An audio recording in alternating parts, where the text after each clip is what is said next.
Okay, welcome to the Brave Commons Unicorn Book Club. We're very happy you're here. Erin's coming from the Brave Commons official handle. And Hello. Michael, there's Erin with her cool hat. Can we see the front of the hat, please? What is the front of the hat? I'm going to have to take it off, and that's probably not a good idea. Okay, you want to keep your hat on, that's fine. I have Wait, hat no, here. now I want to see. I mean, consent, but also... Okay. There, I'm going to do Look it. at your You're hair! beautiful. What a This is the glam front of the hat. squad. Guess what he said? What does that say? Visla. Like a I dog? think it's like a surf brand or something. Oh, totally. Yeah, dude. Bruh. Totally. Yeah. Bruh. It's California thing. Yeah. So it's... I mean, speaking of certain, did anyone else watch the OC and cry? Oh my god, I did. I love the OC. You watch the OC? I love the OC. I That's cried old in the school. last episode. Really? Yeah, Me what? too. Me too. I didn't know someone else watched the OC. Hey, That's Janelle. really cool. Yeah, Janelle. shout out Janelle. Yeah, Janelle. Yeah. Wow, what is wrong with us today? I don't know. It's storming over here. I don't know if you want to share the weather, where you're at. And welcome. Yes. Oh, I'm only joining. Okay, we've got a comment. I'm only joining because my man crush, MV Sebastian, is here. And I've been stalking his Instagram when the notification came in. Oh, we've got an admirer for those joining us. Wow. If we put this Oh, up on our wow. podcast, we've got an admirer who's here because Michael is gorgeous. Thank you for saying that because he really, literally is. You know I don't believe the bullshit you're saying. Oh, sorry. This is Pastrami Ryan Potty- is on. potty mouth. We need to pray over I'm Michael. not surprised that. Because of my I'm not potty surprised mouth? we have viewers No. because of Michael. Okay. I got icebreakers from the internet because I walked over here and it was storming and things, so I didn't have time to think about an icebreaker. But these are kind of serious, so if you feel uncomfortable, feel that. What's the most lighthearted one, though? Let's see. Okay. Well, this one might be... Never mind. Oh, I'm a middle 2 schooler. a.m. in Nigeria. Wow. Well, welcome. Oh, Michael. Welcome from 2 a.m. I love these Thank comments. you so much. Wow, I love this international. Yeah. Um, Michael. Yeah. Huge we have Icebreaker here. time. Okay, icebreaker. Sorry. So the icebreaker is, what's the first thing you think of when you wake up in the morning? Oh my! Wow, that's intimate. Uh-oh. It really is. Aaron, you first. Oh, God, that's really personal, and Lauren. also, if y'all want to respond to, the icebreaker is, what is the first thing when you think of when you wake up in the morning? So type it in. We'll read them out loud as Erin responds her deepest, truest response. I got it. The first thing Janelle says, I got to allowed to use use the toilet cuss first thing. Oh my Oh, god! Janelle, wow. Listen, We're getting yeah, real. some mornings the first thing I think of is how Be badly I honest. need to pee. Yeah, be honest. I It's like the that. truth. This It's is the that damn space. truth. Thank you. I think that's true most of us, Janelle, for sure. Good job, Erin. You know, for me, I have a hard time sleeping. So I'm usually thinking of how mad I am that I'm awake and didn't get enough sleep. So, Same. Yeah, Same. Same energy. Okay, what about you? Or I'm thinking about what dreams I had and like trying to remember them. Okay, what's the weirdest, most recent dream you had? Wow, so it's like Sorry, multi-layered. This is like the Titanic, okay? So it keeps going down and gets bigger. Yeah. Oh, So the ship I keeps had going down. was, The ice to be honest, okay, the most recent dream that I had was about like the end of the world. It was like an apocalyptic dream. I don't remember the details. Right? I have a lot of those, which is really weird. So Michael, since you're the, our spiritual advisor, let me know what that means. You can just call me a witch and get it over with. Exactly. Michael's Yeah. the Michael's a resident witch. witch on our crew. So that's that. Enough about me. Got it. Okay, Alex, when he first wakes up, is thinking, why am I up before the sun? How early are you up? Same. It's summertime. The sun doesn't come up till like excuse 8. me, I get up at I know. 4:30. That's so why I I'm understand. asking. Oh, yeah. That's fair. Okay, Michael, sorry. What's the first thing you think when you wake up? It depends on the season of life. Sometimes I'm with Janelle and I'm like, I gotta go to the toilet for any number of purposes. Sometimes in a particular season of life, it's like, oh my god, did you check my story? that I posted right Right? before that, You have to know if he checked your story. Hi, Spencer. Hi, Spencer. Welcome. Hello and welcome. So yeah, that's definitely been, there have been several seasons of my life where I'm like, oh my God, did he check my story? Yeah. And then, yeah, I mean, those are, like, I'm just being honest. This is honesty time. First thing is, oh shit, another day. Another day. Yes, I'm with you on our, that. our friend from Nigeria. And I'm usually like in a anxious panic go-getter mode first thing in the morning. I'm like, I gotta do this, and this, but let me check my Instagram. Right. Let me take a second for myself and do the thing that might make me more anxious and check my Instagram. Just kidding. That's my own head. No, that's the same. That's Okay. literally the same. Literally the same. Like, I'm just gonna scroll over here and like hate myself. Everyone has a lot of abs on Instagram and nice They really plants do. and good lighting, and I'm like, I look like a monster. Oh, Gayete, he does not look like a monster. First thing in the morning, Clearly. have you seen me? Okay, so our question, Spencer and anyone else, disagrees. right? Spencer and anyone else who's just joined, our icebreaker for today is, what is the first thing you think of when you wake up in the morning? Oh, Janelle has another answer. After the toilet. Oh, wow. I think about how many tigers I can tackle. I like that. I like that ambition and that drive. Me too. Strong Leo energy. What do I think of when I first wake up? Honestly, my first brain thought went really inappropriate. And I was like, well, people are going to be responding about masturbating and stuff, which is great because let it out. And we express things. Let it out. I love this. Oh, yeah. You did this to yourself. I did. Hi, Gabe. Hello. Hi, Gabe. Welcome. Hi, Gabe. Our question is, what's the first thing you think of when you wake up in the morning? My middle school brain was like, oh, people are going to be talking about masturbation. No one said it yet except me because I'm the middle school boy or human here, so it's fine. Anyways, the first thing I think of when I wake up is I haven't slept enough, so I'm sad. Yeah, you walked into a moment, Gabe. Welcome. Yeah, this is intense. Proud of you. You're sad because you're awake. Aww. I'm sad because I'm awake, or I'm thinking about the dreams I had. I had this weird dream because I'm leaving. Well, I haven't said this on Instagram yet, but I'm leaving DC soon, and so you heard it here first. Yeah, heard it here first. And I had a dream that I had this really intense meeting with my ex to be like, I'm leaving, and it was just like weird. Oh, wow. And she was also in another body, and it was like, oofta. But I knew it was her. Do you guys ever have that? Anyways, this is getting off track because dreams are weird. Spencer says, what time is it? Oh, what time is it in the morning? Thinks when he wakes up in the morning. Oh. Don't worry, Spencer. I was tracking.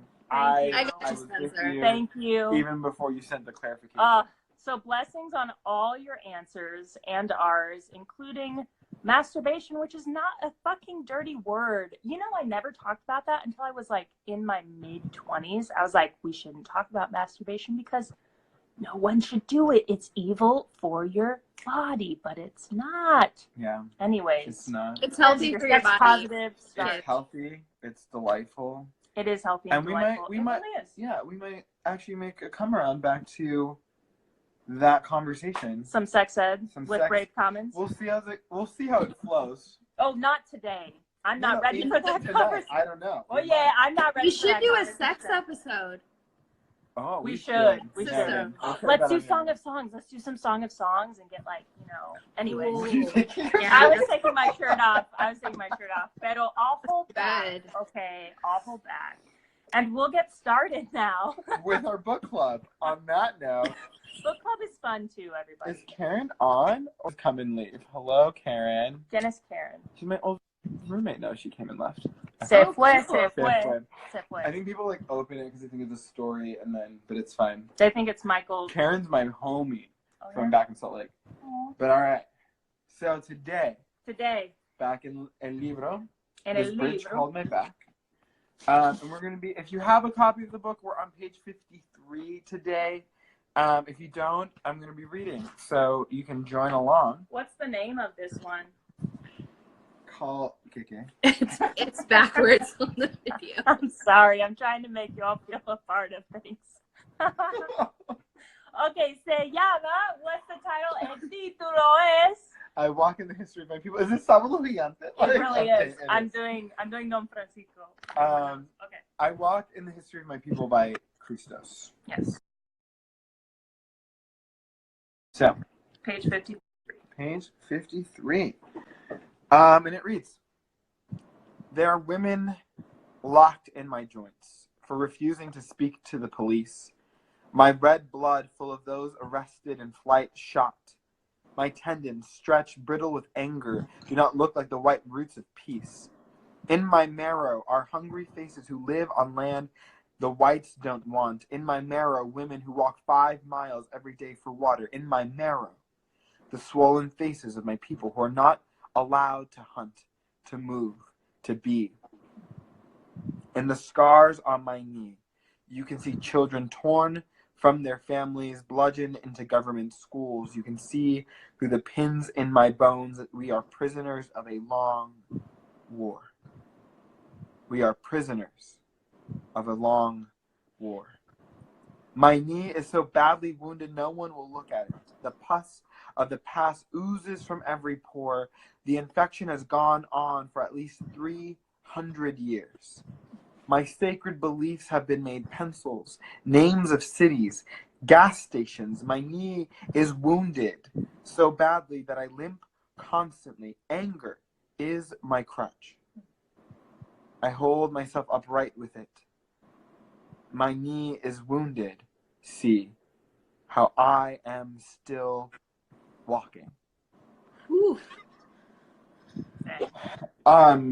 You can immediately hear the resonance with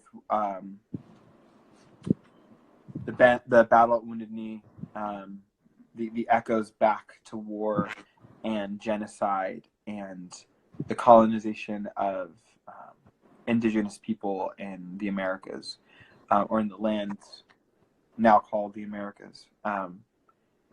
You can hear how the author is navigating and unpacking what it means to have carried in their body centuries worth of oppression, of marginalization, of the abuse of Christian supremacy, the trauma of Christian supremacy with the pointed language at government schools, boarding schools, and children torn from their families, which has been a part of the history of this nation, since its inception. This is nothing new. The things that we're facing today are not new.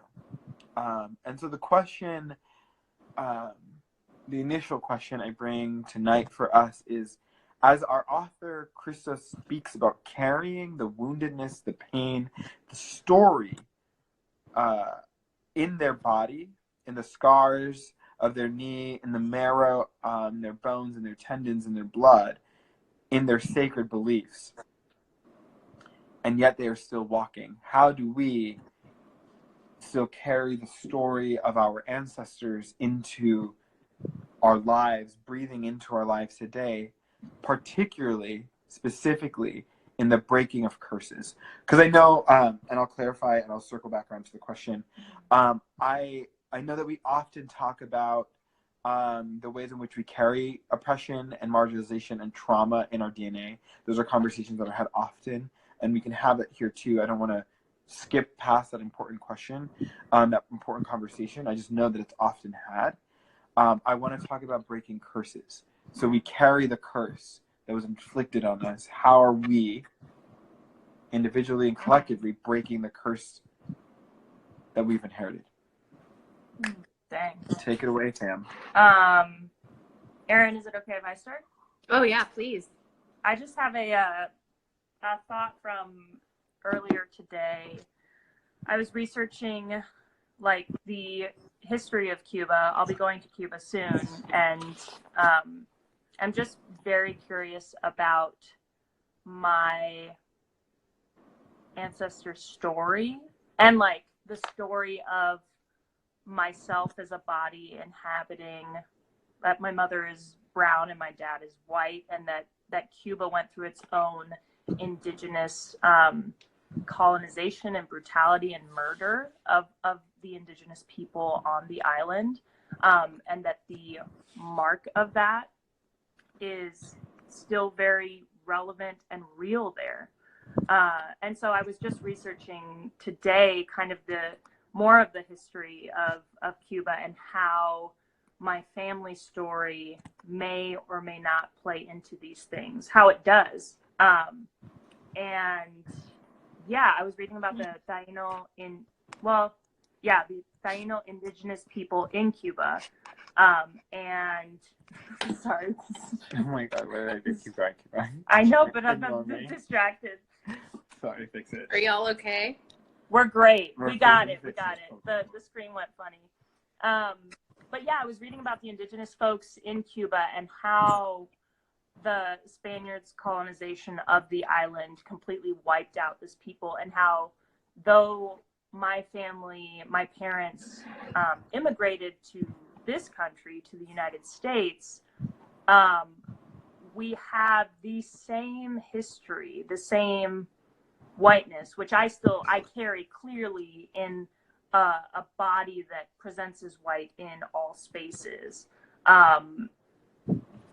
That I carry that murder, I carry that colonization, I carry that destruction. And how do you break that curse? I think for me, the first step is acknowledging that a part of my story was in creating the curse, was in inhabiting a space where that was possible. The brutalization of people was the norm, and that the people I come from clearly, at least at some point, were a part of that. And so learning about the indigenous roots of Cuba specifically, and since I'll be going on a pilgrimage there soon, I'm hungry for the roots of my family story that I don't know, coming from a brown woman and a white man, both Cuban, both a part of the story. And yeah, so I think a part of breaking the curse, it's kind of, what's the word? It's like, it's not a happy thing that I'm saying. I don't know how to say it. The words aren't coming to me. No, but it's like, you're talking about, like, you can't break the curse if you can't name the curse, right? Like, you have to tell the story in order to be able to then write a new story. Exactly. Yeah. And I think my family, our initial reaction to the fact that there is a curse is that we don't talk about it. We don't address it. And I think, the first step of breaking it is saying that it is there and that we've had a part in it and that we perpetuate it when we don't say that. So yeah, I've been just digging in specifically into the Taino people in Cuba and how their words and language are still there. The memories of it are there. The names of the provinces and cities are still there. And those are all remnants of this indigenous livelihood that is intermingled in me too with this colonizer, with this brutality. So it's like it's a lot. But I think a part of breaking the curse for me is recognizing that there is a curse, that I had a part in it, and that I have a part in dismantling it. Yeah, absolutely. Erin, sorry, I rambled. No, that was awesome, because it actually helped me kind of process this a little bit.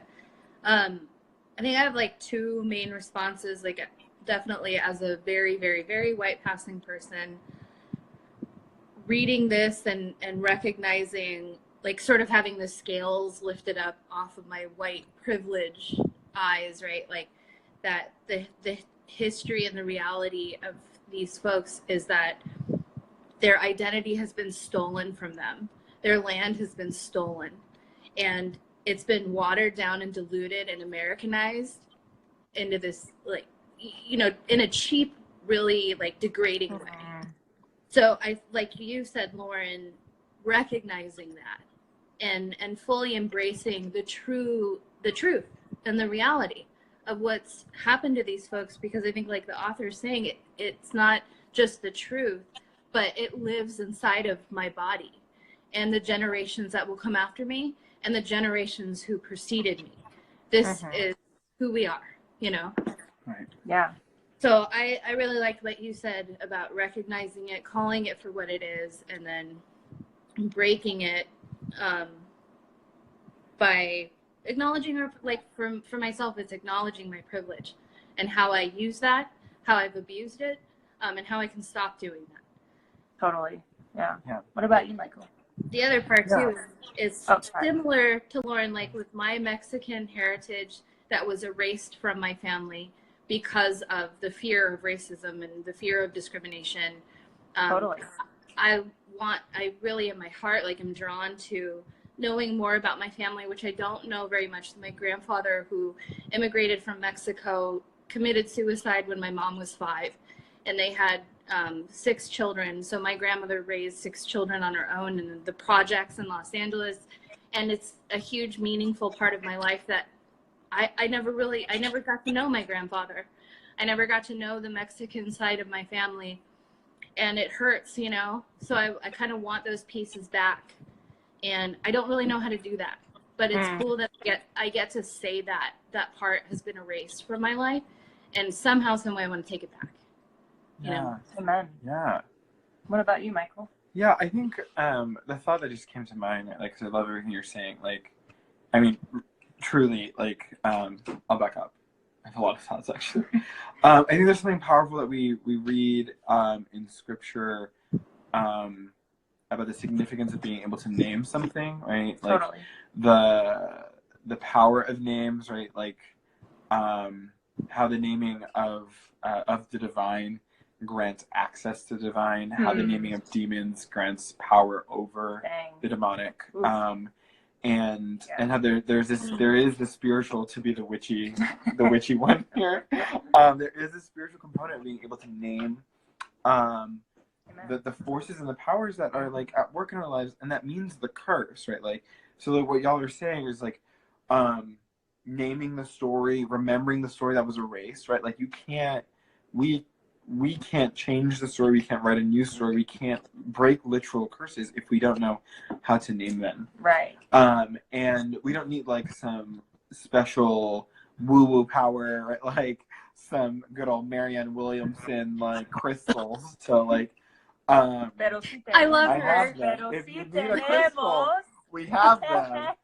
Got some rocks, got some oils, what you need. I got some tarot cards. Baby, I got you covered. Pero, like, we have it, right? Oh my God. Right, like, you know. Look at all the hearts. Sana, colita de rana. Oh my God. Look at us. My abuela is clapping from heaven. That was great. You know, we're all here. We got it. All of those things are powerful. And obviously, like, I'm, like, in deep. Yeah, but I think, like, it begins with naming the story and then choosing the difficult journey, right? Which means therapy, which means conversation partners, which means discipline.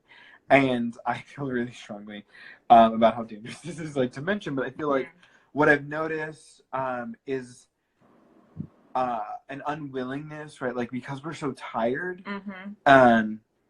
this generation has lacked the same kind of discipline of a previous generation of movement workers, of activists, of people who said, we will break the curse. And they were willing to show up in ways that I long for us as a generation to also show up. I think what we have that a previous generation doesn't have in this work is, like, a unapologetic love and commitment to self-care. And, like, I'm gonna take a nap, and I'm gonna go to yoga, or I'm gonna, like, do things that are, like, healthy for our bodies, masturbate. Masturbate. Oh yeah. You know? Because Lauren got it up early. I did. This isn't random. I brought up masturbation earlier. Those that came in late. Excuse me. Okay. Sorry for interrupting. But, like, can we find a disciplined approach to saying, like, these are the things that need to be done in order for me to heal, and to heal, like, to literally break the curse, and will I commit to them, right? Like, will I commit to the things that are healthy for me? that's important, right? Like there's a conversation I think people are having more publicly now about the ways in which we can accept that the way that we are now is in part a result of trauma that was inflicted on us throughout our lives, and trauma, like the trauma that has been inscribed in our DNA. Gabe's mentioned epigenetics earlier in the chat, which is just brilliant, and not a field in which I'm an expert, but like our bad behavior doesn't get to be excused because of trauma that we experienced. My family, a hot mess, loves them and at a distance from them for a reason, went through hell. They lived through literal hell. Trauma that was inflicted on them, pain they inflicted on one another, oppression that was inflicted on them by the state. And I, as a result, endured trauma and pain and abuse because they had never dealt with the ways in which they themselves had lived through hell. It is my responsibility in breaking the curse to ensure that my behavior does not put others in a situation where they too have to live through hell because I went through hell. I get to say no more. Ya basta. Enough is enough. No one else will go through hell as long as I have something to say about it. So I get to change behavior. I get to heal. I get to eat my roots and brew my tea and like dream and imagine a new world that doesn't give white supremacy the last say, that doesn't give imperialism the last say. Because when I say that I'm allowed to inflict pain on you, Lauren, or on you, Aaron, I get to hurt you, and the excuse is my trauma, my pain, and I don't do anything about becoming different. I'm letting white supremacy win. I'm letting imperialism win by saying, well, the side effects of colonization that is now hurting those in my family, my chosen family, are excusable because I'm choosing to not do something different. That's not sexy. Yeah. No. Yeah. To say. But that I feel very strongly about that. So, okay. Yeah. Tell me I'm wrong. I mean, no, I'm curious because I think that's a really tender and important point. And also I wonder how we make space in ourselves to have that place to call ourselves out. Yeah. Like, how do we do that? Because like my pride and my ego and all these things that come before seeing the hurt that I'm inflicting because of my own shit is those are walls, where it's like, I'm curious if anyone has a thought on it, how we make space for that in ourselves. I don't have like a clear, but I like, if anyone has y'all seen Pose? Have y'all watched Pose yet? No, I haven't. It's so intense. I've only seen 3 episodes. It's a lot. I've cried a lot in those 3 episodes.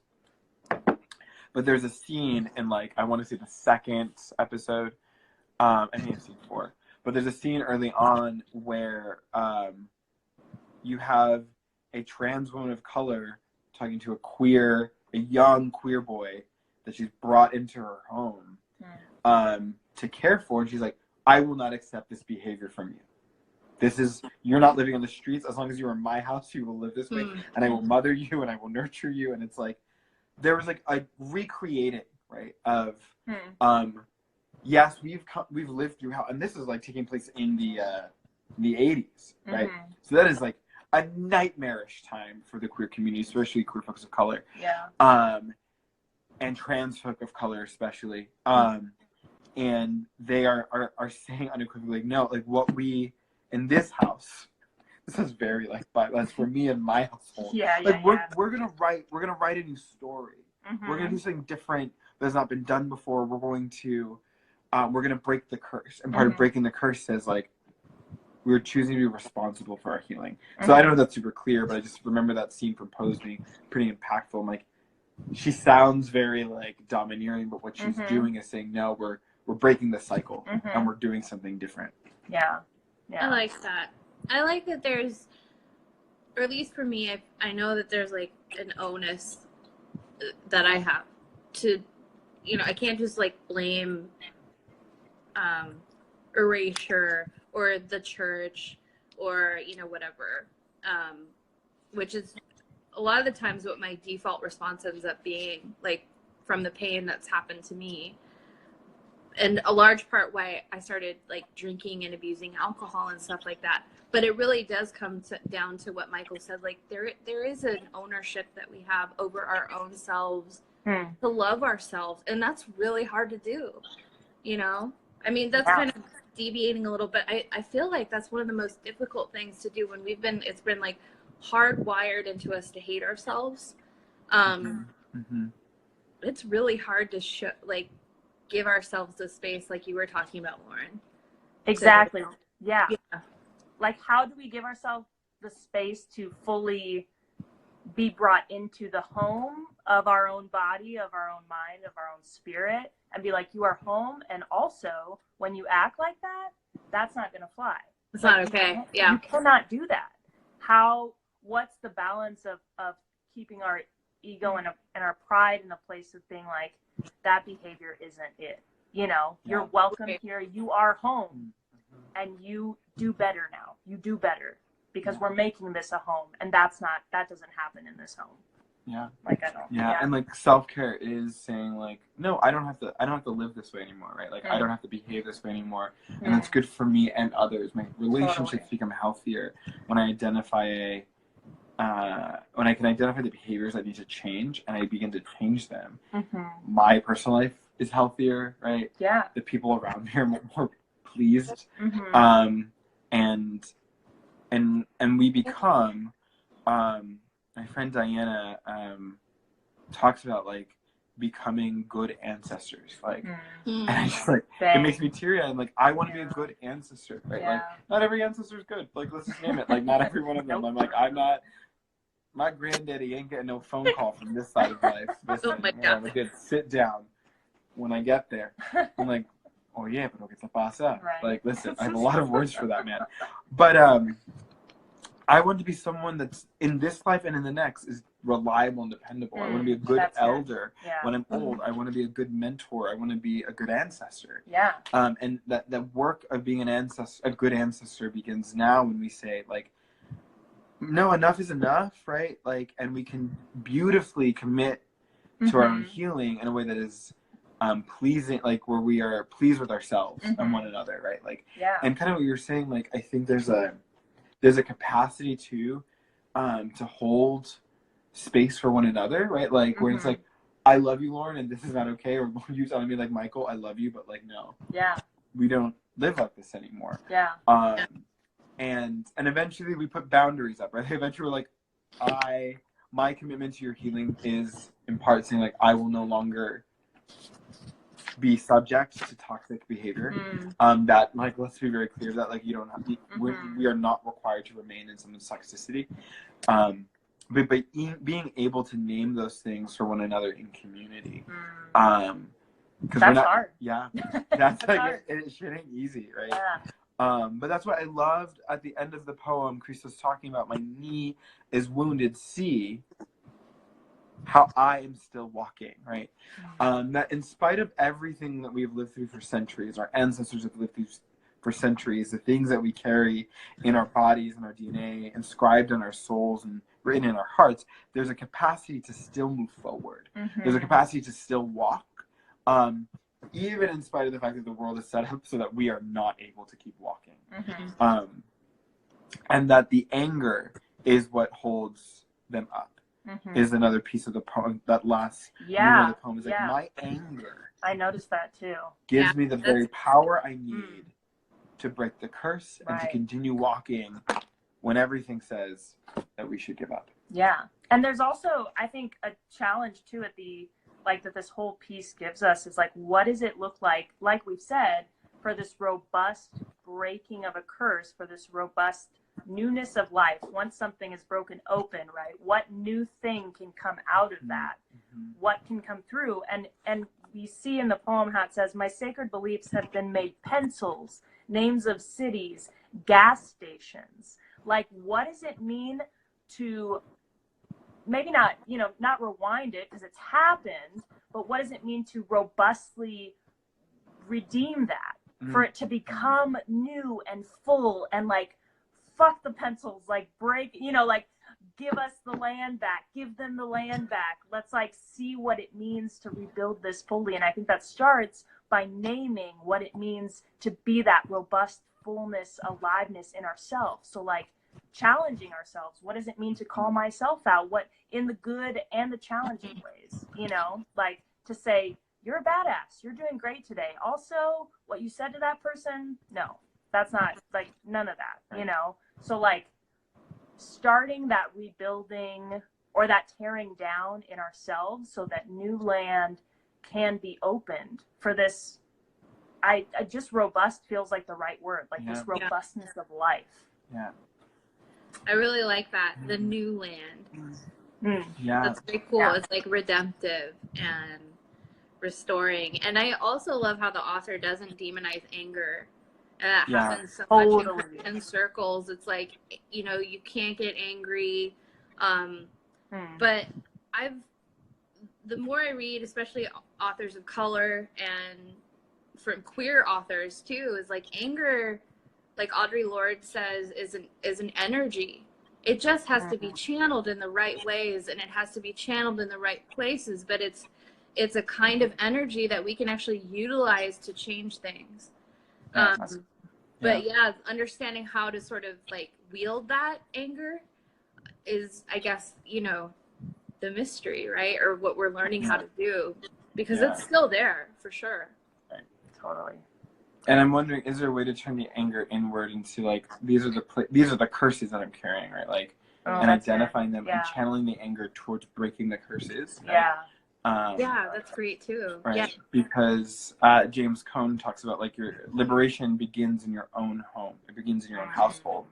And so as I long and work towards breaking chains in our world, right? Like in, whether it's on the Christian schools that we're working at, like, or more broadly in this country that's putting people constantly in bondage, I can absolutely break those chains at the same time that I'm channeling that anger towards breaking the chains that I carry internally, right? Like looking inward and saying, these are the things in me that now need healing. These are the things that now need to be broken. These are the things that now need to be released. Totally. I need to break those things too. Yeah. And so the anger can serve, not to demonize ourselves, right? Like not to be like, oh wow, like I'm this horrible thing, like I'm this.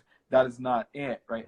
But to be able to say, like, I can identify this within me, and I can break it because I've been given the strength in my ancestors, the resilience in the ancestors to create a new world, right? Yeah. Like this new life that you're talking about, I can till soil with that anger, and I can break chains with that anger. Amen. Oh, Oofda. I love that. I don't know why I'm saying oofda like like a Minnesotan. Minnesota. Who says oofda? I don't know who does that. That's not a thing I know. I think I got it from a Montana person. I think we are at time. We are just about 10 minutes over time. So I think we have one more week. Yes. We have one more week of book club. So join us next Monday. We'll do 9 p.m. again. I feel like that's a good time. 9 p.m. Eastern, 6 p.m. Pacific time. No sé what the Central time is. I love you all, but I don't know Central. Central's gonna be 8. If you're in the Rockies, it's gonna be 7. Oh shit, he's good. Yeah, you just count backwards. Okay. He's so smart. We love you. Be well. If you have any thoughts about this conversation, DM us, talk to us, and may love keep you and bless you this week. That was beautiful. Bye.